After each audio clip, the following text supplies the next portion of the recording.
ಕೊಪ್ಪಳದಲ್ಲಿ ಜಿಲ್ಲಾ ಪಂಚಾಯತ್ ತೋಟಗಾರಿಕಾ ಇಲಾಖೆ ವತಿಯಿಂದ ಆಯೋಜಿಸಿದ 10ನೇ ವರ್ಷದ ಸಸ್ಯ ಸಂತೆ ಹಾಗೂ ತೋಟಗಾರಿಕಾ ಅಭಿಯಾನವು ಜನರಿಂದ ಭರ್ಜರಿ ರೆಸ್ಪಾನ್ಸ್ ಪಡೆದುಕೊಂಡಿದೆ.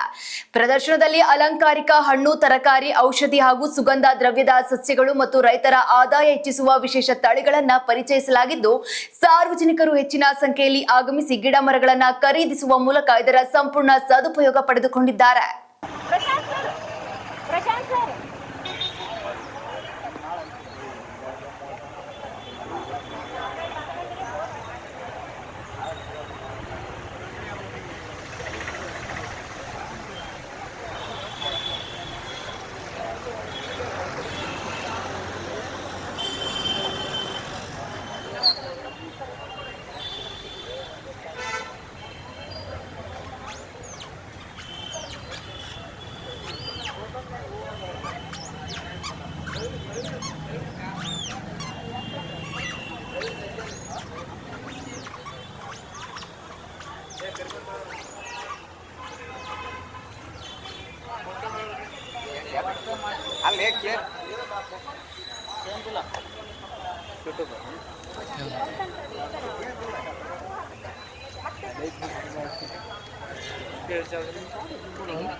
ನಮ್ಮ ವಿಜಯ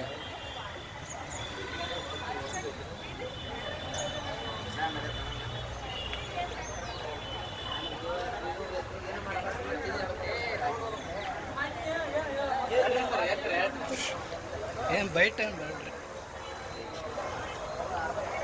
ಏನ್ರ ಸರ್ ಮಾಮ ಬಗ್ಗೆ ಹೇಳ್ತೀನಿ.